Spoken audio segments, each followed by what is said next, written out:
The lawyer's lottery scam. In a world where hope can be bought with a phone call and stolen just as fast, there are those who know exactly how to prey on the dreams of the desperate. Tonight, we journey into the shadows of the lawyer's lottery, a fake sweepstakes empire built on lies, fear, and the belief that justice wears a suit. You might think scams are born in back alleys or dingy rooms, but this one wore a tie. It started quietly, like all storms do. A team of smooth-voiced callers working from a rented office, phones ringing, scripts taped to the walls. Every line crafted to sound like truth. They called it the lawyer's lottery, a sweepstakes that didn't exist, run by lawyers who weren't real, backed by a prize fund that was nothing more than air.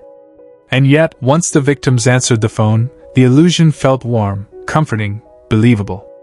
The callers spoke gently, like trusted uncles. They'd say, "Ma'am, this is Attorney Brooks from the Federal Winners Board. I'm pleased to inform you, your name has been selected." And just like that, the hook slipped in. Because behind every person who picked up, there was a story. A struggle. A hope. And the scammers knew it all too well. The operation grew fast. Calls spread across states, across ages, across anyone who still dreamed of one lucky break. The victims were told they'd won millions. Enough to pay medical bills. Enough to save their homes. Enough to make their grandchildren's futures brighter. But first, always first, there were processing fees, verification taxes, anti-fraud bonds, small amounts at the start, a few $100s, just to unlock the prize. And once a victim paid, the scammers labeled them in thick black marker, primed. From then on, the voices on the phone grew warmer, sweeter, more professional. They said, "You're close now. Just one more step." And the victims believed, because hope can blind even the sharpest minds. These scammers didn't shout. They didn't rush. They used patience as a weapon. Every lie delivered slowly, like a sermon. And in the center of it all stood the man they called the lawyer. They never said his full name. Only that he was the highest authority, the one who verified winners, the one who held the golden key. His voice was calm, too calm.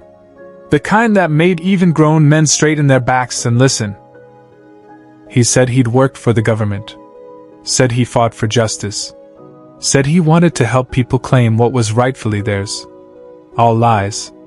But lies delivered with the precision of a surgeon. Victims trusted him because he never asked first. He explained. He used legal words, spoke of affidavits and compliance forms. He made the scam feel like a process, real, official. Behind the scenes, the money flowed like a river. Cash wires, prepaid cards, money mules shuffling between banks. Each transaction another brick in the empire's foundation. And just when the victims thought they finally reached the finish line, the lawyer invented another obstacle. He fed the hope, then harvested the fear. One of the victims, let's call her Mary, was a widow living on a fixed income. She believed the lawyer when he said her late husband must have entered her name years ago. She believed because she wanted to. He told her she won $3.5 million. Enough to fix her roof. Enough to help her daughter. Enough to start living again. Mary sent her first payment. Then another. Then another. Over months, she lost nearly everything. And the scammers kept calling. Each fee justified with expert calm. Each delay explained with legal jargon. Each doubt destroyed with practiced charm. Mary wasn't foolish. She was lonely. She wanted someone to tell her life could still change. And that's exactly what the lawyer's lottery exploited, not greed, but yearning. Criminal empires built on lies always think they're invisible. But whispers grew louder, complaints multiplied, and one agent, just one, began to connect the dots. Months of surveillance followed. Undercover calls. Traced wire transfers. Mailroom footage. Voice recordings. And finally, the mask fell. The raid tore through the operation. Callers fled. Papers flew. monitors blinked their last lines of deception. And the lawyer, the mastermind, was dragged from behind his desk, still wearing the polished smile of a man who believed he'd get away with it. He didn't. When the victims learned the truth, some cried from relief, others from shame. But none of it was their fault. Because hope, once weaponized, is stronger than fear. And these scammers, they knew that better than anyone. In the courtroom, the lawyer's lottery was exposed for what it truly was, a machine built to steal dignity, not just money. The mastermind argued he was only giving people a chance to dream.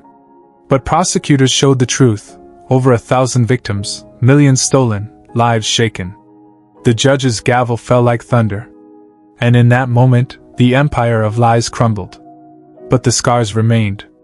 The shame. The silence. The quiet truth that anyone can fall for a promise whispered in the right tone. In the end, the real danger wasn't the lottery that never existed, but the belief that justice always comes dressed in a suit. So stay watchful, stay wise, and never forget, the sweetest voices can still carry the sharpest hooks. And if you want to dive deeper into stories of power, corruption, and the hidden truths shaping our world, check out the next documentary on your screen now. Stay curious.